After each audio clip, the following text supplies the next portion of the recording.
Hello everyone, welcome to Edu Plus. നമ്മളിന്ന് psychology second സെമ്മിലെ 6th unit learning in learners perspective ആണ് revise ചെയ്യാൻ പോണത്. അതിൽ എന്തൊക്കെയാണ് വരുന്നത് നോക്കാം. ആദ്യത്തെ ടോപ്പിക്ക് അപ്രോച്ചസ് ടു ലേണിംഗ് ആണ്.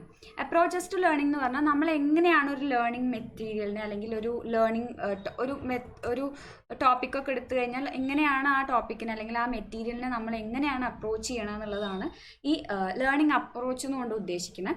ലേണിംഗ് അപ്രോച്ചിൽ രണ്ട് കാര്യമാണ്. ഒന്നില്ലെങ്കിൽ മോട്ടീവ്സ് ഓർ ഇൻറ്റൻഷൻസ് വരും, പിന്നെ അതേപോലെ സ്ട്രാറ്റജീസ് വരും. നമ്മൾ എന്തിനാണ് അത് പഠിക്കണത് എന്നുള്ളൊരു കാര്യം നമ്മുടെ അപ്രോച്ചിനെ ഡിഫൈൻ ചെയ്യുന്നത്. അതേപോലെ തന്നെ അതിൻ്റെ സ്ട്രാറ്റജീസ്. നമ്മൾ ചിലപ്പോൾ നമുക്ക് പരീക്ഷ എഴുതാൻ വേണ്ടിയിട്ടാണ് നമ്മൾ പഠിക്കണമെങ്കിൽ അതിന് അഡോപ്റ്റ് ചെയ്യുന്ന സ്ട്രാറ്റജീസ് ഒരു തരത്തിലായിരിക്കും. ചിലപ്പോൾ നമ്മൾ ക്ലാസ് പഠിപ്പിക്കാൻ വേണ്ടിയിട്ട് പഠിക്കുകയാണെങ്കിൽ അതിന് നമ്മൾ അഡോപ്റ്റ് ചെയ്യും. നമ്മുടെ മോട്ടീവ് പഠിപ്പിക്കുക എന്നുള്ളതാണെങ്കിൽ അതിനെ നമ്മൾ അഡോപ്റ്റ് ചെയ്യുന്ന സ്ട്രാറ്റജീസ് ചിലപ്പോൾ വേറെ ആയിരിക്കും.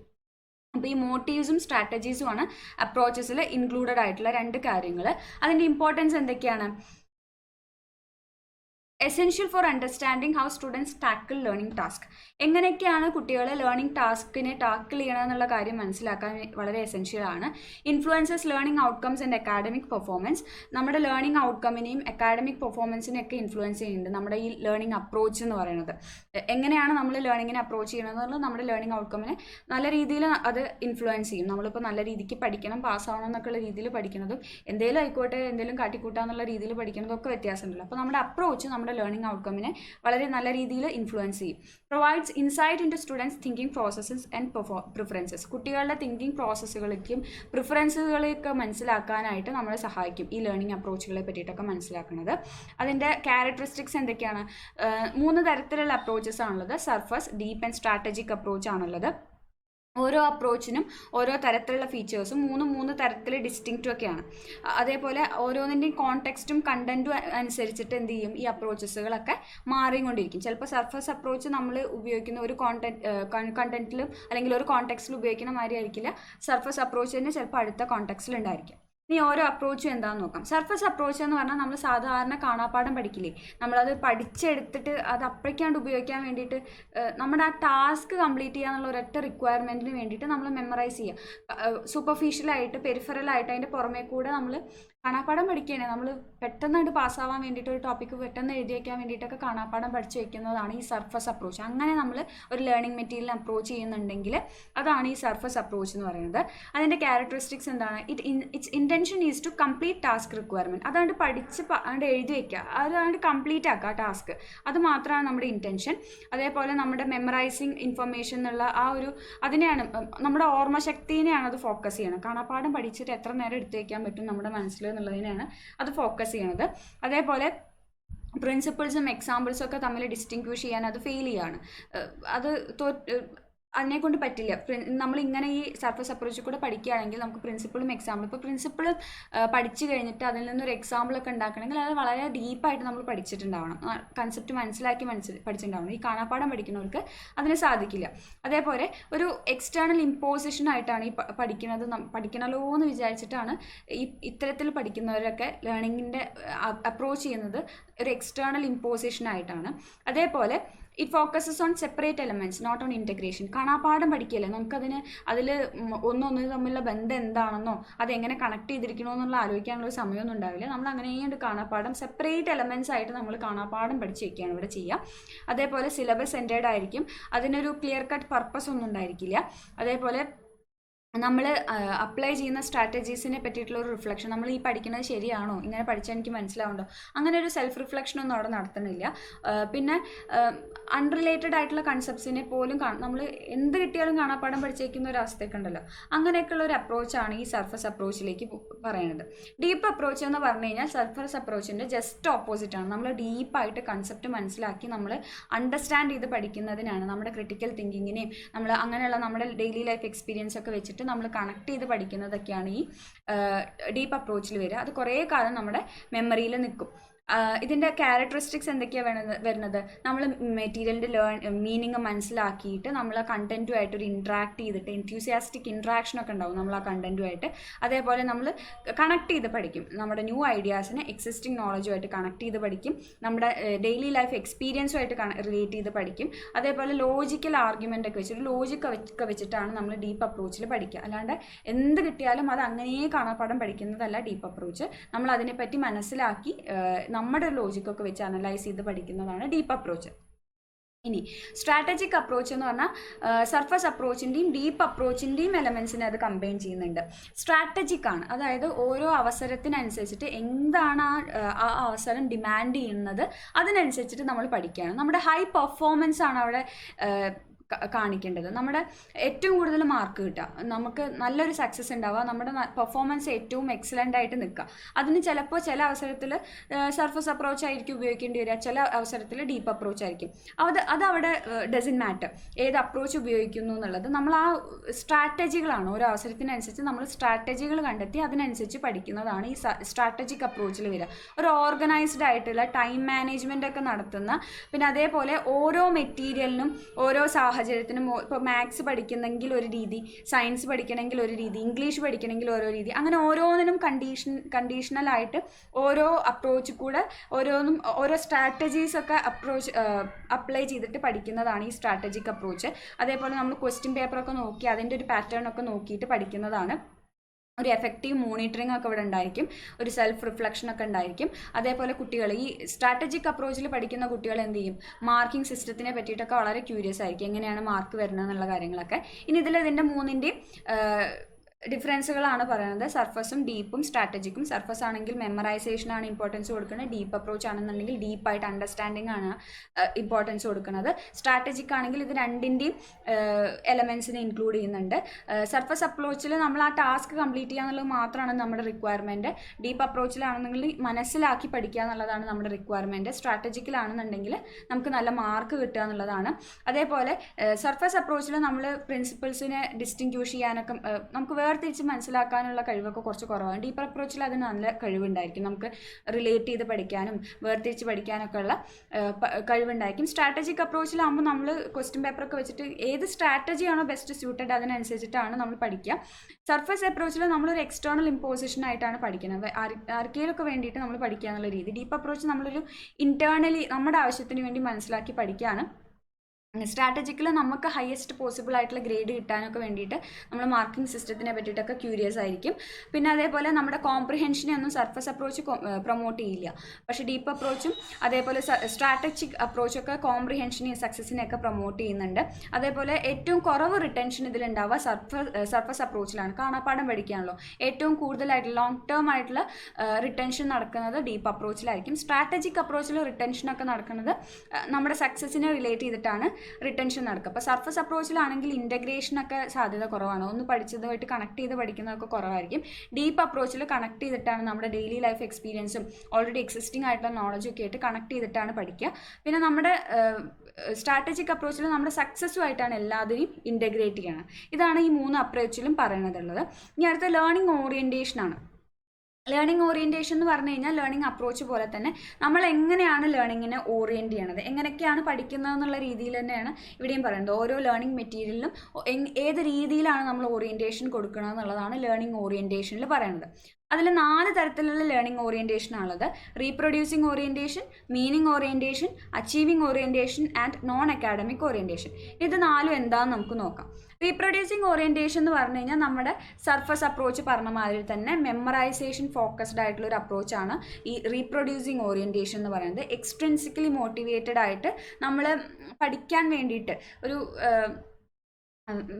നമ്മൾക്കൊരു സെൽഫ് കോൺഫിഡൻസ് ഒന്നുമില്ല, നമ്മൾ തോൽക്കുമോ എന്നൊക്കെയുള്ളൊരു പേടിയിൽ കാണാപ്പാഠം പഠിക്കുക അങ്ങനെയല്ലേ, പാസ്സായി കിട്ടാൻ വേണ്ടിയിട്ട്, തോൽക്കാണ്ടിരിക്കാൻ വേണ്ടിയിട്ട് നമ്മൾ എന്ത് ചെയ്യാണ്, നമ്മുടെ വീട്ടുകാരെ പേടിച്ചിട്ടോ അല്ലെങ്കിൽ അവർക്ക് എന്തെങ്കിലും ഒരു വിഷമം വരുമോ എന്നൊക്കെ വിചാരിച്ചു എക്സ്ട്രിൻസിക്കലി മോട്ടിവേറ്റഡ് ആയിട്ട് പഠിക്കുന്ന ആ തരത്തിലുള്ള ഓറിയൻറ്റേഷനാണ് റീപ്രൊഡ്യൂസിങ് ഓറിയൻറ്റേഷൻ. മീനിങ് ഓറിയൻറ്റേഷൻ എന്ന് പറഞ്ഞാൽ ഡീപ്പ് അപ്രോച്ച് തന്നെയാണ്. അതായത് നമ്മൾ ഡീപ്പായിട്ട് അതിലെ കൺസെപ്റ്റുകളും പ്രിൻസിപ്പുകളും ഒക്കെ മനസ്സിലാക്കി ഒരു ലേണിംഗ് മെറ്റീരിയലിനെ മനസ്സിലാക്കി നമുക്ക് വേണമെന്ന് വിചാരിച്ചിട്ട് ഇൻട്രിൻസിക്കലി മോട്ടിവേറ്റഡ് ആയിട്ട് നമ്മൾ പഠിക്കുകയാണ്. അപ്പോൾ നമ്മൾ എന്ത് ചെയ്യും, പഠിച്ച കാര്യങ്ങളൊക്കെ ആയിട്ട് ഇപ്പോൾ പഠിക്കുന്ന ന്യൂ ഐഡിയാസിനെ നമ്മൾ ഇൻ്റഗ്രേറ്റ് ചെയ്യും, നമ്മൾ ക്വസ്റ്റ്യൻ ചെയ്ത് പഠിക്കും. നമ്മുടെ കോംപ്രിഹെൻസേഷനും ഒരു മെമ്മറൈസേഷൻ മാത്രമല്ല, നമ്മുടെ കോംപ്രിഹെൻഷനും കാര്യങ്ങളും ക്രിട്ടിക്കൽ തിങ്കിങ്ങും ഒക്കെ ഇൻവോൾവ് ആയിട്ടാണ് ഈ മീനിങ് ഓറിയൻറ്റേഷനിലുള്ള ലേണിംഗ് നടക്കുക. അടുത്തത് അച്ചീവിങ് ഓറിയൻറ്റേഷൻ ആണ്. അച്ചീവിങ് ഓറിയൻറ്റേഷൻ നമ്മുടെ സ്ട്രാറ്റജിക് അപ്രോച്ച് പോലെയാണ്. നമുക്ക് ഹൈ അച്ചീവ്മെൻറ്റ് ഉണ്ടാവുക എന്നുള്ളതാണ് ഇവിടുത്തെ മെയിൻ ഇമ്പോർട്ടൻസ് കൊടുക്കുന്ന കാര്യം. നമ്മുടെ കോമ്പറ്റീറ്റീവ്നെസ്സിനൊക്കെ പ്രൊമോട്ട് ചെയ്യും. അതേപോലെ ഒരു വെൽ ഓർഗനൈസ്ഡ് ആയിട്ടുള്ള സ്റ്റഡി മെത്തേഡുകളൊക്കെയാണ് ഉണ്ടാവുക. റിട്ടൻഷനും റിട്രീവലൊക്കെ നന്നായിട്ട് നല്ല സിസ്റ്റമാറ്റിക് ആയിട്ടുള്ള ലേണിംഗ് നടക്കും. റിട്ടൻഷനും റിട്രീവലൊക്കെ സിസ്റ്റമാറ്റിക് ആയിട്ട് നടക്കും. നമുക്ക് ഒരു ലേണിങ്ങിലൊരു കോൺഫിഡൻസ് ഉണ്ടാവും. നമ്മൾ കൃത്യമായിട്ട് ഓരോ യൂണിറ്റ് കഴിയുമ്പോഴേക്കും ഓരോ സ്ട്രാറ്റജി അപ്ലൈ ചെയ്ത് പഠിക്കുക, അതിൻ്റെ ക്വസ്റ്റ്യൻ പേപ്പേഴ്സ് ചെയ്യുക, അതിൽ ഇത്ര മാർക്കിന് വേണ്ടി നമ്മളൊരു പ്രഡിക്ഷൻ നടത്തുള്ളൂ, ഇന്നത്തെ ക്വസ്റ്റ്യൻ പേപ്പർ ഇങ്ങനെ ആയിരിക്കാം. അങ്ങനെ വളരെ അപ് ടു ഡേറ്റ് ആയിട്ട് ടൈം മാനേജ് ചെയ്തിട്ട് ഒക്കെ പഠിക്കുന്ന രീതിയാണ് ഈ അച്ചീവിങ് ഓറിയൻറ്റേഷൻ. നമുക്കൊരു മാക്സിമം അച്ചീവ്മെൻറ്റ് ഉണ്ടാവണമെന്നൊക്കെ വിചാരിച്ചിട്ട് പഠിക്കുന്നതാണ് ഈ അച്ചീവിങ് ഓറിയൻറ്റേഷൻ എന്ന് പറയുന്നത്. നോൺ അക്കാഡമിക് ഓറിയൻറ്റേഷൻ എന്ന് പറഞ്ഞാൽ വളരെ ഡിസോർഗനൈസ്ഡ് ആയിട്ടുള്ള ഒരു പത്തറ്റിക് ആയിട്ടുള്ള ഒരു ഓറിയൻറ്റേഷനാണ് നോൺ അക്കാഡമിക് ഓറിയൻറ്റേഷൻ എന്ന് പറയുന്നത്. ലേണിങ്ങിനെ പറ്റിയിട്ട് തന്നെ ഒരു നെഗറ്റീവ് ആറ്റിറ്റ്യൂഡുള്ള ഒരു ഓറിയൻറ്റേഷനാണ് നോൺ അക്കാഡമിക് ഓറിയൻറ്റേഷൻ എന്ന് പറയുന്നത്. ഒരു ആക്റ്റീവ് ഇൻവോൾവ്മെൻ്റ് ഒന്നും ലേണറുടെ ഭാഗത്തുനിന്ന് ഇത്തരം ഓറിയൻറ്റേഷനിൽ ഉണ്ടാവില്ല. അപ്പോൾ അതിൻ്റെ ഒരു കമ്പാരിസൺ നോക്കാം നമുക്ക്. റീപ്രൊഡ്യൂസിങ് ഓറിയൻറ്റേഷൻ ആണെങ്കിൽ സർഫസ് ലേണിംഗ് ആണ്, എക്സ്ട്രിൻസിക് മോട്ടിവേഷൻ ആണ്. മീനിങ് ഓറിയൻറ്റേഷനിൽ ഡീപ്പ് ലേണിംഗ് ആണ്, ഇൻട്രിൻസിക് മോട്ടിവേഷൻ ആണ്. സ്ട്രാറ്റജിക് ലേണിംഗ് ആണെന്നുണ്ടെങ്കിൽ അച്ചീവിങ് ഓറിയൻറ്റേഷൻ ആണെങ്കിൽ സ്ട്രാറ്റജിക് ലേണിംഗ് ആയിരിക്കും, അച്ചീവ്മെൻറ്റ് മോട്ടിവേഷൻ ആയിരിക്കും. നോൺ അക്കാഡമിക് ആണെന്നുണ്ടെങ്കിൽ ഡിസോർഗനൈസ്ഡ് ആയിട്ടുള്ള ഒരു നെഗറ്റീവ് ആറ്റിറ്റ്യൂഡുള്ള ഓറിയൻറ്റേഷൻ ആയിരിക്കും. ഇനി ഇതിൻ്റെ ഇമ്പോർട്ടൻസ് എന്തൊക്കെയാണെന്ന് നോക്കാം. ഇമ്പാക്റ്റ് ഓൺ ലേണിംഗ് ഔട്ട്കംസ് എങ്ങനെയായിരിക്കും? Learning orientations significantly affect outcomes, with meaning-oriented approaches fostering deeper comprehension and retention than reproducing orientation. നമ്മുടെ ലേണിംഗ് ഔട്ട്കംസിൽ കൂടുതലായിട്ടുള്ള റിട്ടൻഷനും ഡീപ്പർ കോംപ്രിഹെൻഷനും റിട്ടൻഷനും ഒക്കെ നടത്തുന്നത് മീനിങ് ഓറിയൻറ്റേഷനിലായിരിക്കും, റീപ്രൊഡ്യൂസിങ് ഓറിയൻറ്റേഷനേക്കാൾ നോക്കുമ്പോൾ. ഇനി അതേപോലെ ഡെവലപ്പിംഗ് ക്രിട്ടിക്കൽ തിങ്കിങ് സ്കിൽസ് എന്തൊക്കെയായിരിക്കും? ക്രിട്ടിക്കൽ തിങ്കിങ് സ്കിൽസും മീനിങ് അപ്രോച്ചസിലായിരിക്കും കൂടുതലായിട്ട് ഉണ്ടാവുക. റീപ്രൊഡ്യൂസിങ് ഓറിയൻറ്റേഷനിൽ, അതായത് നമ്മൾ ഈ കാണാപ്പാഠം പഠിക്കുന്നതിൽ ഈ ക്രിട്ടിക്കൽ തിങ്കിങ് സ്കിൽസ് ഒക്കെ വളരെ കുറവായിരിക്കും. ഇനി ഓവറോൾ അക്കാഡമിക് സ്കിൽസ് ഏതിലാണ് ഡെവലപ്പ് ചെയ്യുക? നമ്മുടെ അച്ചീവിങ് ഓറിയൻറ്റേഷനിലാണ് ഓവറോൾ അക്കാഡമിക് സക്സസിനൊക്കെ കൂടുതലായിട്ട് കോൺട്രിബ്യൂട്ട് ചെയ്യുന്നത് അച്ചീവിങ് ഓറിയൻറ്റേഷനാണ്. അതേപോലെ മോട്ടിവേഷൻ ആൻഡ് എൻഗേജ്മെൻറ്റ് എങ്ങനെ ഓരോന്നിൻ്റെയും. റീപ്രൊഡ്യൂസിങ് ഓറിയൻറ്റേഷൻ ആണെങ്കിൽ എക്സ്ട്രിൻസിക് മോട്ടിവേഷൻ ആയിരിക്കും, മീനിങ് ഓറിയൻറ്റേഷൻ ആണെങ്കിൽ ഇൻട്രിൻസിക് മോട്ടിവേഷൻ ആയിരിക്കും. അതേപോലെ അച്ചീവിങ് ഓറിയൻറ്റേഷൻ ആണെങ്കിൽ അച്ചീവിങ് ഓറിയൻറ്റേഷൻ ആണെങ്കിൽ അച്ചീവ്മെൻറ്റ് മോട്ടിവേഷൻ ആയിരിക്കും ഉണ്ടാവുക. ഇങ്ങനെയാണ് അതിൻ്റെ മോട്ടിവേഷനൊക്കെ ഇൻവോൾവ് ആയിട്ടുള്ളത്. അപ്പോൾ ഈ ലേണിംഗ് ഓറിയൻറ്റേഷൻസ് നമ്മുടെ എഫക്റ്റീവ് ലേണിങ്ങിനെ ബാധിക്കുന്നത് വളരെ ക്രൂഷ്യൽ ആയിട്ടുള്ള ഒരു കാര്യമാണ്. എങ്ങനെയൊക്കെയാണ് നമ്മൾ ലേണിങ്ങിനെ ഓറിയൻറ്റ് ചെയ്യുന്നത് എന്നുള്ളത് നമ്മുടെ ലേണിങ്ങിനെയും അതിൽ നിന്ന് നമുക്ക് കിട്ടുന്ന റിസൾട്ടിനെയൊക്കെ ബാധിക്കുന്നതാണ്. അടുത്ത നമുക്ക് നോക്കാനുള്ളത് മൾട്ടിപ്പിൾ ഇൻ്റലിജൻസ് ആണ്. Multiple intelligence as learning styles. നമ്മൾ ഹോവാർഡ് ഗാർഡനറിൻ്റെ മൾട്ടിപ്പിൾ ഇൻ്റലിജൻസ് ഓൾറെഡി ഡിസ്കസ് ചെയ്തതാണ്, പഠിച്ചു കഴിഞ്ഞതാണ് 9 തരത്തിലുള്ള മൾട്ടിപ്പിൾ ഇൻ്റലിജൻസ് ഒക്കെ. അതിലാദ്യം പറയുന്നതാണ് ഓറൽ ലേണിംഗ് സ്റ്റൈൽ. നമ്മൾ കേട്ടിട്ട് പഠിക്കുന്ന, ചെവി കൊണ്ടുള്ള ആ പരിപാടിയാണ് ഓറൽ ലേണിംഗ് സ്റ്റൈൽ എന്ന് പറയുന്നത്. Learners process information effectively through sound and music. അതാണ് ഓറൽ ലേണിംഗ് സ്റ്റൈൽ നടക്കുക. അപ്പോൾ അവിടെ നമുക്ക് ഉപയോഗിക്കാവുന്ന ടീച്ചിങ് ടെക്നിക്സുകൾ എന്തൊക്കെയാണ്? ലെക്ചേഴ്സ് ഉപയോഗിക്കാം, ഓഡിയോ റെക്കോർഡിങ്സ് ഉപയോഗിക്കാം, പോഡ്കാസ്റ്റുകൾ, ഓഡിറ്ററി ലേണേഴ്സിനെ എഫക്റ്റീവ്ലി എൻഗേജ് ചെയ്യിക്കുന്ന തരത്തിലുള്ള ഇത്തരം ടീച്ചിങ് ടെക്നിക്സുകളൊക്കെ നമുക്ക് ഉപയോഗിക്കാം. ഇനി വിഷ്വൽ ലേണിംഗ് സ്റ്റൈൽ ആണെങ്കിലോ, നമ്മൾ ലേണർ എങ്ങനെയാണ് അവിടെ ഇൻഫർമേഷൻ പ്രോസസ്സ് ചെയ്യുക? വിഷ്വലായിട്ടുള്ള പിക്ചേഴ്സ്, ചാർട്ടുകൾ, ഡയഗ്രാം ഒക്കെ വെച്ചിട്ടാണ് ലേണർ, അങ്ങനെയാണ് വിഷ്വൽ ലേണിംഗ് സ്റ്റൈലിൽ പഠിക്കുക. അവിടെ ഉപയോഗിക്കാവുന്ന ടീച്ചിങ് ടെക്നിക്സുകൾ ഏതൊക്കെയാണ്? വിഷ്വൽ എയ്ഡ്സുകൾ, മൈൻഡ് മാപ്പിംഗ്, ഇൻഫോഗ്രാഫിക്സ്, അങ്ങനത്തെ കാര്യങ്ങൾ, വീഡിയോസ്, ചാർട്ടുകൾ, അങ്ങനത്തെ കാര്യങ്ങളൊക്കെയാണ് നമുക്ക് വിഷ്വൽ ലേണിംഗ് എയ്ഡ്സിൽ വിഷ്വൽ ലേണിംഗ് സ്റ്റൈലിൽ ഉപയോഗിക്കാനായിട്ട് സാധിക്കുക. അടുത്ത ലിംഗ്വിസ്റ്റിക് ലേണിംഗ് സ്റ്റൈലാണ്. ലിംഗ്വിസ്റ്റിക് ലേണിംഗ് സ്റ്റൈലിൽ the learner process information best through words and text ആണ്. വേർഡ്സ് കൂടെയും എഴുത്തിലൂടെയും വാക്കുകളിലൂടെയൊക്കെയാണ് എന്ത് ചെയ്യുന്നത്? ലേണർ ഏറ്റവും കൂടുതലായിട്ട് ഇൻഫർമേഷൻ പ്രോസസ്സ് ചെയ്യുക ലിംഗ്വിസ്റ്റിക് ലേണിംഗ് സ്റ്റൈലിൽ. ഇവിടെ നമുക്ക് ഉപയോഗിക്കാവുന്ന ടീച്ചിങ് ടെക്നിക്സ് ഏതൊക്കെയാണ്? നമുക്ക് എന്തൊക്കെ കൊടുക്കാം, റീഡിങ് ആൻഡ് റൈറ്റിംഗ് ടാസ്കുകൾ കൊടുക്കാം, അതേപോലെ ഡിസ്കഷൻസ് നടത്താം, അതേപോലെ സ്റ്റോറി ടെല്ലിങ്, അങ്ങനത്തെ കാര്യങ്ങളൊക്കെ നടത്തുന്നത് ഈ ലിംഗ്വിസ്റ്റിക് ലേണിംഗ് സ്റ്റൈലിലുള്ള ആ ലേണിംഗ് സ്റ്റൈൽ പ്രിഫറൻസ് ഉള്ളവരെ കാറ്റർ ചെയ്യാൻ, അവരെ കൂടുതൽ ഇൻക്ലൂഡഡ് ആക്കാൻ തരത്തിലുള്ള ടീച്ചിങ് ടെക്നിക്സുകളാണ്. അടുത്തത് സോളിറ്ററി ലേണിംഗ് സ്റ്റൈലാണ്. സോളിറ്ററി ലേണിംഗ് സ്റ്റൈൽ ഉള്ളവർ എന്തായിരിക്കും, അവർ സെൽഫ് സ്റ്റഡി നടത്തുന്നവരായിരിക്കും, കുറച്ചുകൂടി ഇൻഡിപെൻഡൻ്റ് ആയിട്ട് വർക്ക് ചെയ്യുന്നവരായിരിക്കും സോളിറ്ററി ലേണിംഗ് സ്റ്റൈൽ ഉള്ളവർ. അത്തരക്കാർക്ക് കൊടുക്കാൻ പറ്റുന്ന ടീച്ചിങ് ടെക്നിക്സുകൾ എന്തൊക്കെയായിരിക്കും, ഇൻഡിപെൻഡൻറ്റ് സ്റ്റഡി ഓപ്പർച്യൂണിറ്റീസ് കൊടുക്കുക, പേഴ്സണലൈസ്ഡ് ലേണിംഗ് പ്ലാൻസ് കൊടുക്കുക, റിഫ്ലക്ഷൻ ആക്ടിവിറ്റീസ് ഒക്കെ കൊടുക്കുക. അതൊക്കെയാണ് ഈ സോളിറ്ററി ലേണിംഗ് സ്റ്റൈലിൽ വരുന്നവർക്ക് കൊടുക്കാവുന്ന ടീച്ചിങ് ടെക്നിക്സ്. ഇനി സോഷ്യൽ ലേണിംഗ് സ്റ്റൈൽ ആണെങ്കിലോ, സോഷ്യൽ ലേണിംഗ് സ്റ്റൈൽ കുറച്ചും കൂടെ അവർ സോളിറ്ററിയുടെ ഓപ്പോസിറ്റ് ആയിരിക്കും. അവർ സോഷ്യലൈസ് ചെയ്ത് പഠിക്കുന്നവരായിരിക്കും, ഇൻട്രാക്ട് ചെയ്തിട്ട് ഗ്രൂപ്പായിട്ടൊക്കെ ഇരുന്ന് പഠിക്കുന്നവരായിരിക്കും സോഷ്യൽ ലേണിംഗ് സ്റ്റൈൽ ഉള്ളവർക്ക്. അവർക്ക് പ്രൊവൈഡ് ചെയ്യാവുന്ന ടീച്ചിങ് ടെക്നിക്സുകളാണ് കൊളാബറേറ്റീവ് ആയിട്ടുള്ള പ്രൊജക്റ്റുകൾ, പിയർ ടീച്ചിങ്, ഗ്രൂപ്പ് ഡിസ്കഷൻസ്, അങ്ങനത്തെ ആക്ടിവിറ്റീസൊക്കെ ഈ സോഷ്യൽ ലേണിംഗ് സ്റ്റൈലിലുള്ളവരെ കാറ്റർ ചെയ്യുന്ന തരത്തിലുള്ള ടീച്ചിങ് ടെക്നിക്സ് ആണ്. ഇനി കൈനസ്തെറ്റിക് ലേണിംഗ് സ്റ്റൈലുകൾ എന്തൊക്കെയാണ്, ബോഡി മൂവ്മെൻറ്റ്സ് ഒക്കെ വെച്ചിട്ട് ചെയ്ത് പഠിക്കുന്നവരാണ് ഈ കൈനസ്തെറ്റിക് ലേണിംഗ് സ്റ്റൈലുള്ളവർക്ക്. അവർക്ക് എന്ത് കൊടുക്കാം, എക്സ്പെരിമെൻറ്റ്സ് കൊടുക്കാം, ഹാൻഡ്സ് ഓൺ ആക്ടിവിറ്റീസ് കൊടുക്കാം, റോൾ പ്ലേയിങ് സിനാരിയോസ്, അങ്ങനത്തെ കാര്യങ്ങളൊക്കെ ടീച്ചിങ് ടെക്നിക്കുകൾ, അങ്ങനത്തെ ടീച്ചിങ് സ്ട്രാറ്റജീസ് ഒക്കെ ഉപയോഗിച്ച് പഠിപ്പിക്കുന്നത് ഈ കൈനസ്തെറ്റിക് ലേണിംഗ് സ്റ്റൈലുള്ളവരെ കൂടുതൽ ഇൻക്ലൂഡഡ് ആക്കും. ഇനി ലോജിക്കൽ ലേണിംഗ് സ്റ്റൈലുള്ളവരോ, അവർ ലോജിക്കൽ ആൻഡ് റീസണിങ് ആ കേപ്പബിലിറ്റീസ് ഒക്കെ വെച്ചിട്ട് പഠിക്കുന്നവരായിരിക്കും ലോജിക്കൽ ലേണിംഗ് സ്റ്റൈലുള്ളവർക്ക്. അവരെന്താണ്, ലോജിക്കലി ആണ് ഇൻഫർമേഷനെ പ്രോസസ്സ് ചെയ്യുക. അങ്ങനെയുള്ളവർക്ക് പ്രോബ്ലം സോൾവിങ് ആയിട്ടുള്ള ആക്ടിവിറ്റീസോ, ക്രിട്ടിക്കൽ തിങ്കിങ് ആൻഡ് ലോജിക്കൽ ആയിട്ടുള്ള ആക്ടിവിറ്റീസ് ഒക്കെ കൊടുക്കുന്നത്, മാത്തമാറ്റിക്കൽ റിലേറ്റഡ് ആയിട്ടുള്ള ആക്ടിവിറ്റീസ് ഒക്കെ കൊടുക്കുന്നത് നന്നായിരിക്കും ഇത്തരം ലേണിംഗ് സ്റ്റൈലുള്ളവരെ ഇതാക്കാൻ, പഠിപ്പിക്കാൻ. അതേപോലെ നമ്മളപ്പോൾ ഇങ്ങനെ മൾട്ടിപ്പിൾ ഇൻ്റലിജൻസ് മനസ്സിലാക്കുമ്പോൾ, കുട്ടികളുടെ വിവിധ തരങ്ങളായിട്ടുള്ള മൾട്ടിപ്പിൾ ഇൻ്റലിജൻസുകൾ മനസ്സിലാക്കുമ്പോൾ അവരുടെ ഇൻഡിവിജ്വൽ ഡിഫറൻസ് മനസ്സിലാക്കാൻ നമുക്ക് സഹായിക്കും. അതേപോലെ ടീച്ചേഴ്സിന് എന്ത് ചെയ്യാൻ പറ്റും, ഓരോരുത്തരെയും ഉൾക്കൊള്ളിക്കുന്ന രീതിയിലുള്ള ടീച്ചിങ് സ്ട്രാറ്റജീസ് അവരുടെ ടീച്ചിങ്ങിൽ ഉൾപ്പെടുത്താൻ പറ്റും. അതേപോലെ കുട്ടികൾക്ക് സുഖമാണ്, അവരുടെ ലേണിംഗ് സ്റ്റൈൽ ഏതാണെന്ന് അവർക്ക് മനസ്സിലാക്കി അതിനെ ആ രീതിയിൽ പഠിക്കാം. ചിലപ്പോൾ വിഷ്വൽ ആയിട്ടുള്ള ലേണിംഗ് സ്റ്റൈൽ ഇത്രയും കാലം ഓഡിറ്ററി ആയിട്ടാവും പഠിച്ചിട്ടുണ്ടാവുക. അത് കാരണം തന്നെ ആ കുട്ടിക്ക് ലേണിങ്ങിൽ അത്ര എക്സലൻ്റ് ആവാൻ പറ്റിയിട്ടുണ്ടാവില്ല.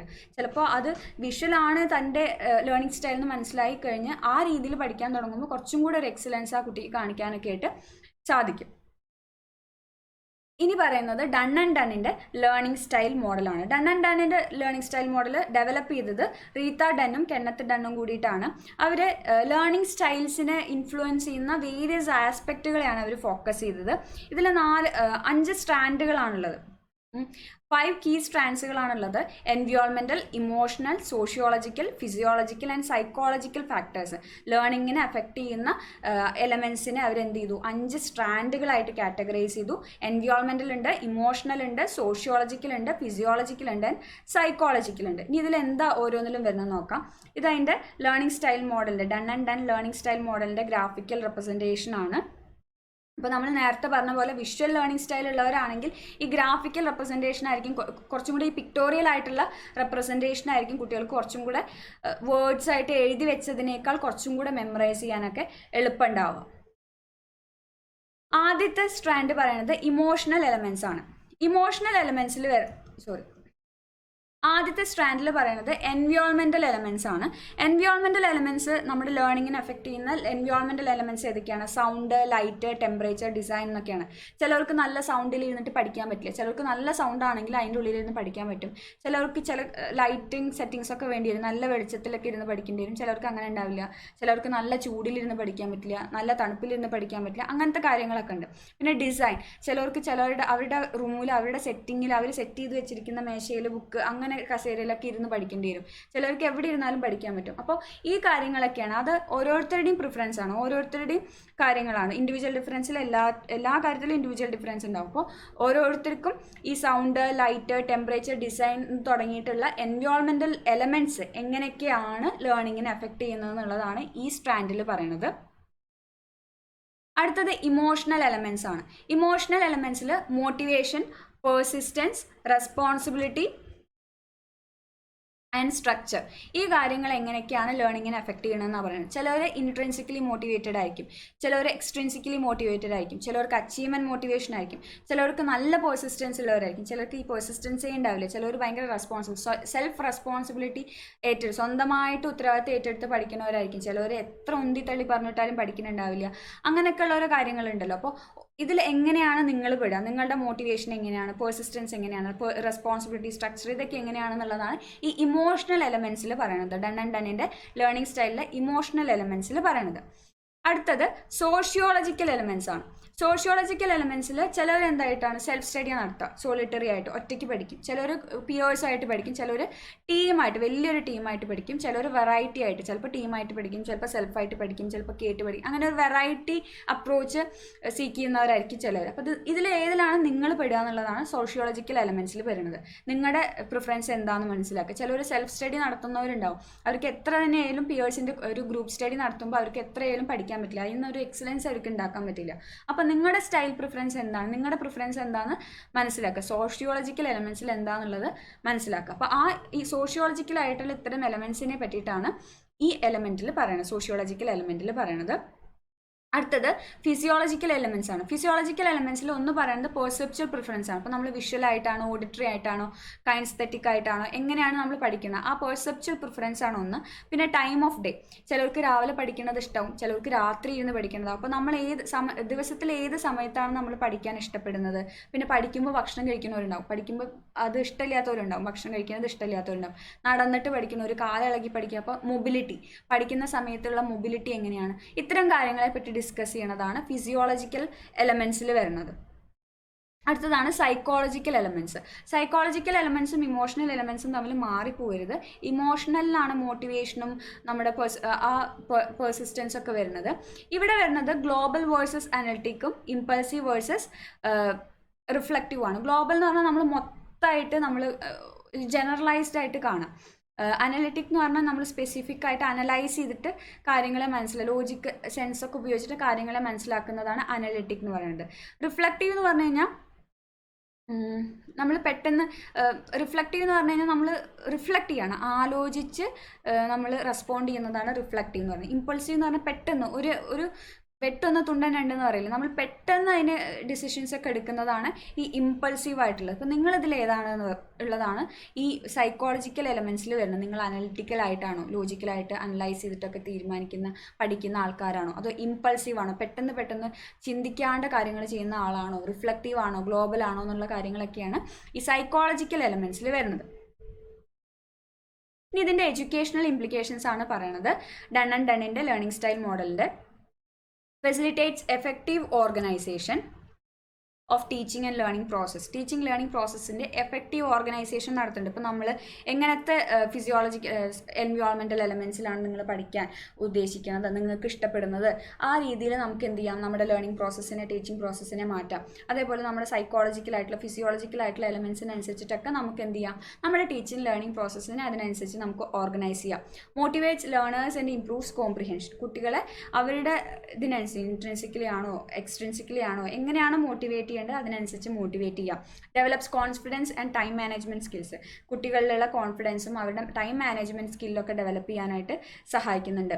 Highlights the importance of understanding how to learn. എങ്ങനെ പഠിക്കണം എന്നുള്ളതിന് ഇമ്പോർട്ടൻസ് കൊടുക്കുന്നുണ്ട് ഡൺ ആൻഡ് ഡണ്ണിൻ്റെ ലേണിംഗ് സ്റ്റൈൽ മോഡൽ. എപ്പോഴും നമ്മൾ എന്ത് പഠിക്കണം എന്നുള്ളതിനാണ് ഇമ്പോർട്ടൻസ് കൊടുക്കുക, അത് എങ്ങനെ പഠിക്കണം എന്നുള്ളതിനും കൂടെ ഇമ്പോർട്ടൻസ് കൊടുക്കുന്നുണ്ട്. ചിലപ്പോൾ മാത്സ് ഒക്കെ പഠിക്കുമ്പോൾ നല്ല നമ്മുടെ ഫ്രഷ് ആയിട്ടിരിക്കുന്ന സമയത്ത്, അപ്പോൾ ചിലവർക്ക് ഏറ്റവും രാവിലെ നേരത്തെ നീട്ടിരിക്കുന്നതാവും ഫ്രഷ്, ചിലർക്ക് രാത്രി ആയിരിക്കും, ചിലപ്പോൾ 12 മണി നേരത്തൊക്കെ ആവും അവരുടെ ബ്രെയിൻ അത്രയും വർക്ക് ചെയ്യുക. അപ്പോൾ ആ സമയത്തൊക്കെ പഠിക്കണത്, ചിലപ്പോൾ നടന്ന് പഠിക്കണത്, അങ്ങനെയൊക്കെയുള്ള കാര്യങ്ങൾ നമ്മൾ എങ്ങനെ പഠിക്കണം എന്നുള്ള കാര്യത്തിനെ കൂടെ ഇവിടെ ഹൈലൈറ്റ് ചെയ്യുന്നുണ്ട്. അതേപോലെ നമ്മുടെ ലേണിംഗ് കോമ്പിനേഷൻ ഓഫ് പ്രിഫറൻസസുകളുണ്ട്. നമ്മുടെ ലേണിങ്ങിൻ്റെ കോമ്പിനേഷൻ ഓഫ് പ്രിഫറൻസസുകൾ എംഫസൈസ് ചെയ്യുന്നുണ്ട്. ചിലർ വിഷ്വലായിട്ട് പഠിക്കുന്നവരായിരിക്കും, അതുതന്നെ ഫിസിയോളജിക്കലായിട്ടുള്ള ചിലപ്പോൾ അതിലൊരു എലമെൻ്റ് ഉണ്ടായിരിക്കും. അപ്പോൾ നമ്മുടെ ഏതൊക്കെ കോമ്പിനേഷൻ ആണെന്നുള്ളതിനെ ഇവർ എംഫസൈസ് ചെയ്യുന്നുണ്ട് ലേണറുടെ. അതേപോലെ ഇൻഡിവിജ്വലൈസ്ഡ് അറ്റൻഷൻ കൊടുക്കുന്നതിനെ എൻകറേജ് ചെയ്യുന്നുണ്ട്.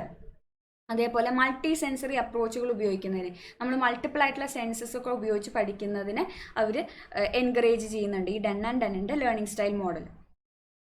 ഇനി പറയാനുള്ളത് റിഫ്ലക്റ്റീവ് പ്രാക്ടീസസ് ആണ്. റിഫ്ലക്റ്റീവ് പ്രാക്ടീസസ് എന്ന് പറഞ്ഞു കഴിഞ്ഞാൽ നമ്മൾ റിഫ്ലക്റ്റ് ചെയ്യുന്നത്, നമ്മൾ ചെയ്ത കാര്യത്തിനെ പറ്റിയിട്ട് നമ്മൾ വിശകലനം ചെയ്യുകയാണ് ഈ റിഫ്ലക്റ്റീവ് പ്രാക്ടീസസ് എന്ന് പറയുന്നത്. Reflection refers to the process of recalling, considering and evaluating past experiences.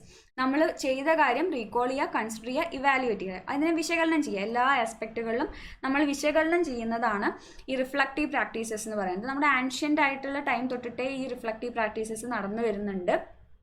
ഒരു ടീച്ചിങ് എന്നുള്ള ഏരിയ എടുത്തു കഴിഞ്ഞാൽ റിഫ്ലക്ഷൻ വളരെ ഇമ്പോർട്ടൻ്റ് ആയിട്ടുള്ള കാര്യമാണ് അല്ലേ. നമ്മൾ പഠിപ്പിച്ചത് മനസ്സിലായോ എന്ന് നമ്മൾ സെൽഫ് റിഫ്ലക്റ്റ് ചെയ്യണം. കുട്ടികളുടെ പഠനത്തിനെ പറ്റിയിട്ടുള്ള ഒരു റിഫ്ലക്ഷൻ നടത്തണം. എന്നാലാണ് ടീച്ചിങ് ലേണിംഗ് പ്രോസസ്സ് എഫക്റ്റീവായിട്ട് നടത്തുന്നുള്ളൂ.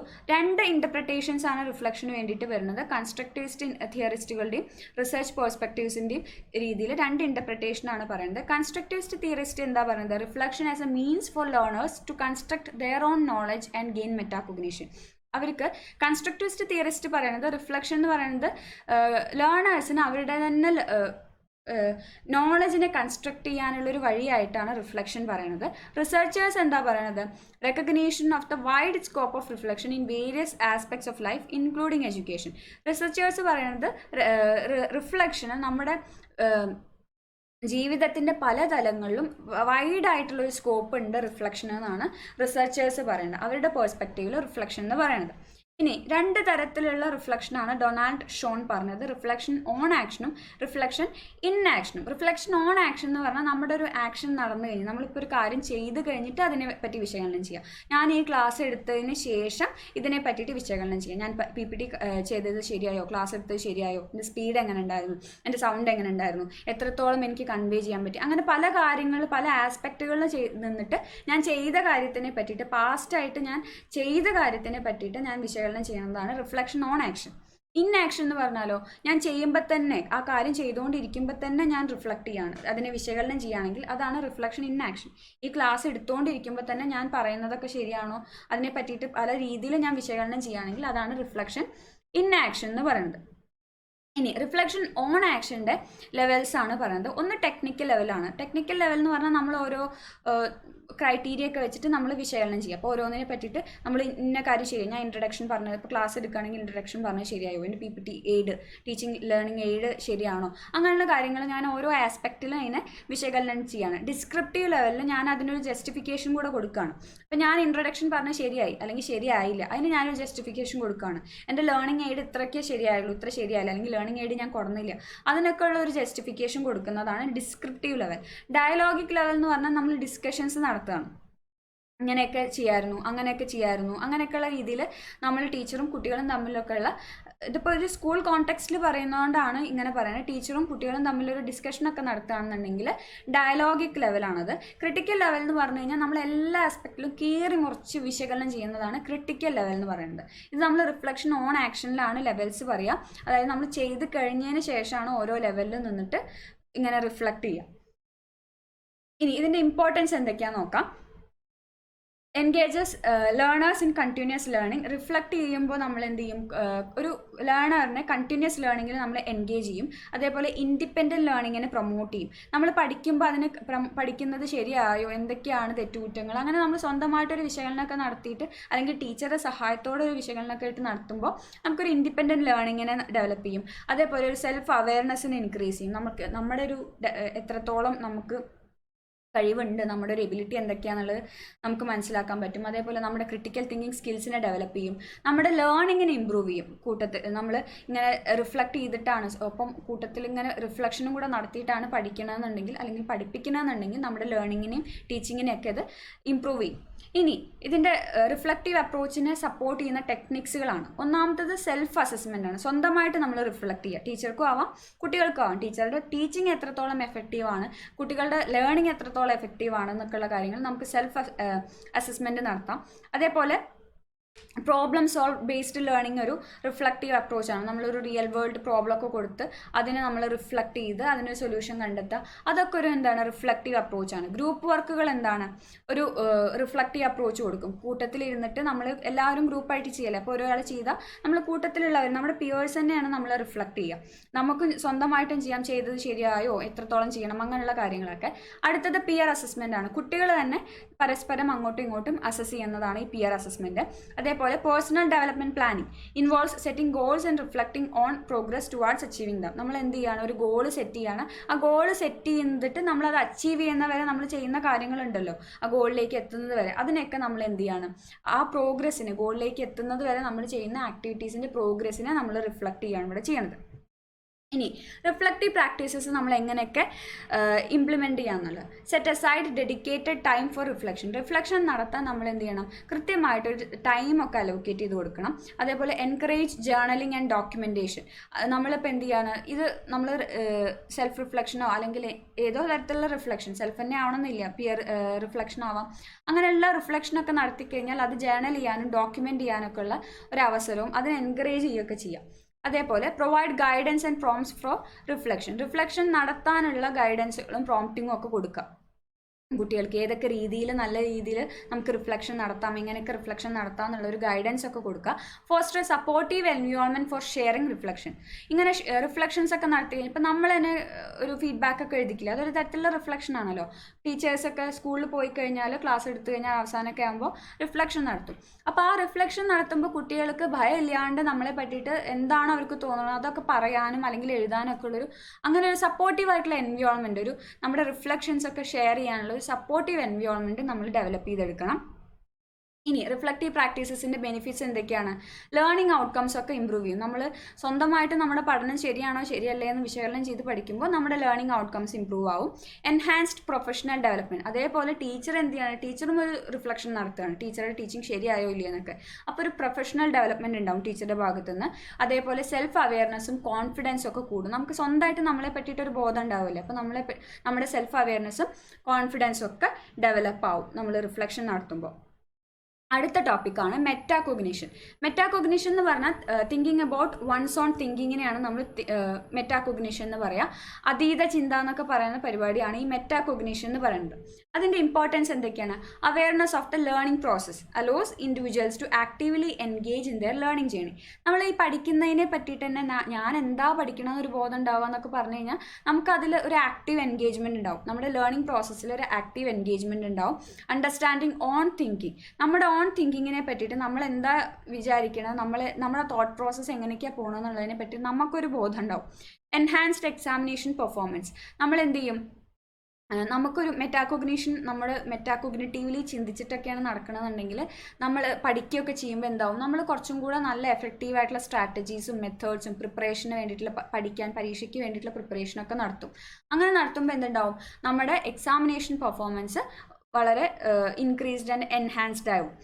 Efficient task performance. നമ്മുടെ എക്സാമിനേഷൻ പെർഫോമൻസിൻ്റെ കാര്യം പറഞ്ഞ മാതിരി തന്നെ നമുക്കൊരു ടാസ്ക് വന്നു കഴിഞ്ഞാൽ നമ്മൾ അതിനെ പറ്റിയിട്ട് എല്ലാ തരത്തിലും ആലോചിക്കുകയാണല്ലേ, അപ്പോൾ നമ്മുടെ അതിൻ്റെ എഫിഷ്യൻസി, ആ ടാസ്കിലുള്ള പെർഫോമൻസിൻ്റെ എഫിഷ്യൻസി ഇൻക്രീസ്ഡ് ആവും. Accurate evaluation of learning task. നമ്മൾ എന്ത് ചെയ്യും, deeper understanding and retention of information ഉള്ളത് കൊണ്ട് തന്നെ നമ്മുടെ ലേണിംഗ് ടാസ്കുകളുടെ ആക്യുറേറ്റ് ആയിട്ടുള്ള ഒരു ഇവാലുവേഷൻ നടക്കും. അതേപോലെ ലേണിംഗ് ഔട്ട്പുട്ടുകളും വളരെ എൻഹാൻസ്ഡ് ആയിട്ട് മാറും. നമ്മൾ വളരെ ചിന്തിച്ച് അനലൈസ് ചെയ്ത് എല്ലാ കാര്യങ്ങളും മനസ്സിലാക്കി നമ്മളൊരു കാര്യം ചെയ്യുമ്പോൾ അതിൻ്റെ ലേണിംഗ് ഔട്ട്പുട്ട്, ഒരു കാര്യം പഠിക്കുകയൊക്കെ ചെയ്യുമ്പോൾ അതിൻ്റെ ലേണിംഗ് ഔട്ട്കം എന്തായിരിക്കും, വളരെ ഇൻക്രീസ്ഡ് ആയിരിക്കും. ഇനി ഇതിൻ്റെ കമ്പണൻസ് ഏതൊക്കെയാണെന്നാണ് പറയുന്നത്. മെറ്റാകോഗ്നിറ്റീവ് നോളജ് ആണ്. നോളജ് എന്ന് പറഞ്ഞു കഴിഞ്ഞാൽ അയാൾക്കുള്ള ബുദ്ധി, അറിവ് എന്നുള്ളതിന് തന്നെയാണ് ഉദ്ദേശിക്കുന്നത്. Metacognitive knowledge, understanding about one's cognitive abilities and process. ഒരാൾക്ക് ബുദ്ധിപരമായിട്ടുള്ള കഴിവുകളെയാണ് മെറ്റാകോഗ്നിറ്റീവ് നോളജ് എന്ന് പറയുന്നത്. മെറ്റാകോഗ്നിറ്റീവ് റെഗുലേഷൻ എന്ന് പറഞ്ഞു കഴിഞ്ഞാൽ regulation of cognitive process to control learning experience. നമുക്ക് നല്ല ബുദ്ധി അറിവൊക്കെ ഉണ്ടായിരിക്കും, പക്ഷെ അത് എല്ലാ സ്ഥലത്തും ഒരേ അളവിൽ നമ്മൾ പ്രകടിപ്പിക്കേണ്ടതായിട്ട് വരില്ല. അപ്പോൾ ഓരോ സമയത്തിനും സന്ദർഭത്തിനും സാഹചര്യത്തിനും അനുസരിച്ചിട്ട് നമ്മൾ എന്ത് ചെയ്യുക, റെഗുലേറ്റ് ചെയ്യുക. നമ്മുടെ നോളജിനെ റെഗുലേറ്റ് ചെയ്യുന്നതാണ് ഈ മെറ്റാകോഗ്നിറ്റീവ് റെഗുലേഷൻ എന്ന് പറയുന്നത്. അടുത്തത് മെറ്റാകോഗ്നിറ്റീവ് എക്സ്പീരിയൻസസ് ആണ്. നമ്മുടെ പേഴ്സണൽ ആയിട്ടുള്ള എക്സ്പീരിയൻസ് നമ്മൾ കൊഗ്നിറ്റീവ് ആയിട്ടുള്ള പ്രോസസ്സുകളായിട്ട് റിലേറ്റ് ചെയ്യും. അപ്പോൾ നമുക്കൊരു അനുഭവം ഉണ്ടായിക്കഴിഞ്ഞാൽ അടുത്തതൊരു കാര്യം അങ്ങനെ വരുമ്പോൾ നമ്മൾ അതുമായിട്ട് റിലേറ്റ് ചെയ്തിട്ട് ചെയ്യില്ലേ, നമ്മൾ ബുദ്ധിപരമായിട്ട് അങ്ങനെ റിലേറ്റ് ചെയ്ത് ചെയ്യില്ല. അങ്ങനത്തെ കാര്യങ്ങളൊക്കെയാണ് ഈ മെറ്റാകോഗ്നിറ്റീവ് എക്സ്പീരിയൻസ് എന്ന് പറയുന്നത്. നമ്മുടെ എക്സ്പീരിയൻസുമായിട്ട് ബന്ധപ്പെടുത്തിയിട്ട് നമ്മുടെ നോളജിനെ ബന്ധപ്പെടുത്തുക. മെറ്റാകോഗ്നിറ്റീവ് നോളജിൽ വരുന്നതാണ് ഡിക്ലറേറ്റീവ് നോളജ്. ഡിക്ലറേറ്റീവ് നോളജ് എന്നത് ബേസിക് ആയിട്ടുള്ള നോളജാണ്, ഒരു കാര്യത്തിനെ പറ്റിയിട്ടുള്ള അറിവ്.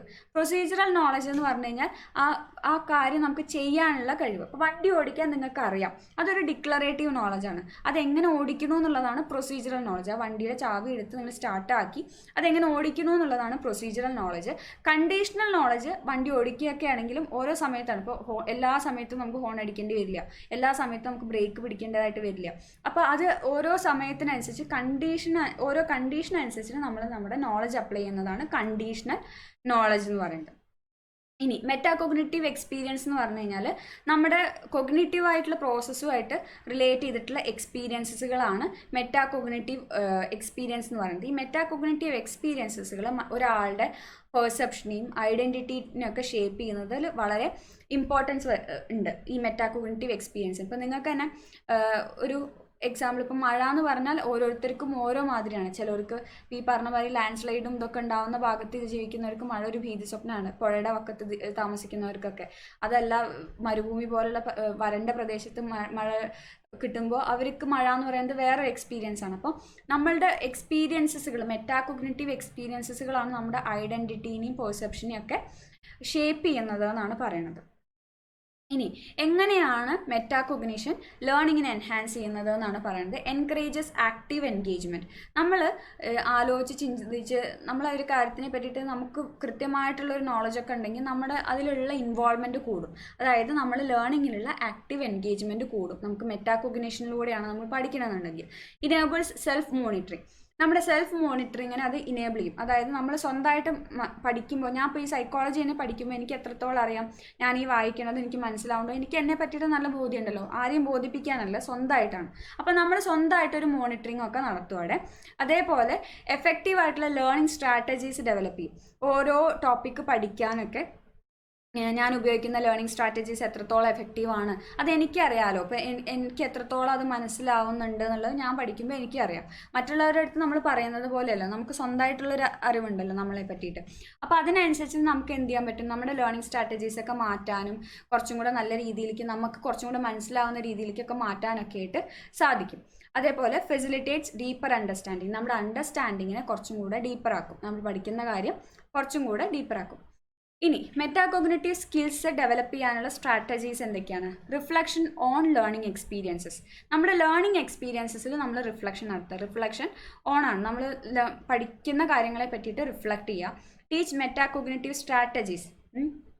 നമ്മൾ സെൽഫ് ക്വസ്റ്റ്യനിങ്, ഗോൾ സെറ്റിംഗ് പോലെയൊക്കെയുള്ള മെറ്റാകോഗ്നിറ്റീവ് സ്ട്രാറ്റജീസ് ഒക്കെ കുട്ടികൾക്ക് ഇൻട്രൊഡ്യൂസ് ചെയ്ത് കൊടുക്കുക. Provide opportunities for goal setting. ഒരു ഗോൾ സെറ്റ് ചെയ്ത് അത് അച്ചീവ് ചെയ്യാനൊക്കെ ഉള്ളൊരു സാഹചര്യം കുട്ടികൾക്ക് ഉണ്ടാക്കി കൊടുക്കുക, അതിനുള്ളൊരു ഓപ്പർച്യൂണിറ്റി ഉണ്ടാക്കി കൊടുക്കുക. Foster supportive learning environment.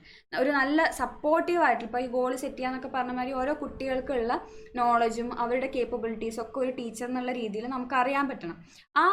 അവരുടെ നോളജും കേപ്പബിലിറ്റീസും എബിലിറ്റീസിനും അനുസരിച്ച് അവർക്ക് ഒരു ഗോൾ സെറ്റ് ചെയ്യാനും അവരുമായിട്ട് നിരന്തരം ഇൻട്രാക്ട് ചെയ്യാനും ഒക്കെ നമ്മൾ ഒരു എഫേർട്ട് എടുക്കുക ടീച്ചർ എന്നുള്ള ഭാഗത്ത് നിന്ന്. അതിനായിട്ടുള്ളൊരു ഒരു പോസിറ്റീവ് ലേണിംഗ് എൻവയോൺമെൻറ്റ്, സപ്പോർട്ടീവ് ആയിട്ടുള്ള ലേണിംഗ് എൻവയോൺമെൻറ്റ് ക്രിയേറ്റ് ചെയ്ത് കൊടുക്കുക. കുട്ടികൾക്ക് എന്തും നമ്മുടെ അടുത്ത് വന്ന് സംസാരിക്കാനും അതേപോലെ നമുക്ക് അങ്ങോട്ട് സംസാരിക്കാനും ഒരു പേടിയൊന്നും ഇല്ലാതെ കുറച്ചും കൂടെ ഒരു ഡെമോക്രാറ്റിക് ആയിട്ടുള്ളൊരു അറ്റ്മോസ്ഫിയർ ഒക്കെ ഉണ്ടാക്കാനായിട്ട് ശ്രമിക്കുക. ഇത്രയാണ് മെറ്റാകോഗ്നിഷനിൽ പറയാനുള്ളത്. അപ്പോൾ ഈ ചാപ്റ്ററിലുള്ള എല്ലാ ടോപ്പിക്കുകളും നമ്മൾ ഓടിച്ചൊന്ന് റിവൈസ് ചെയ്തു. എല്ലാവർക്കും മനസ്സിലായെന്ന് വിചാരിക്കുന്നു. താങ്ക്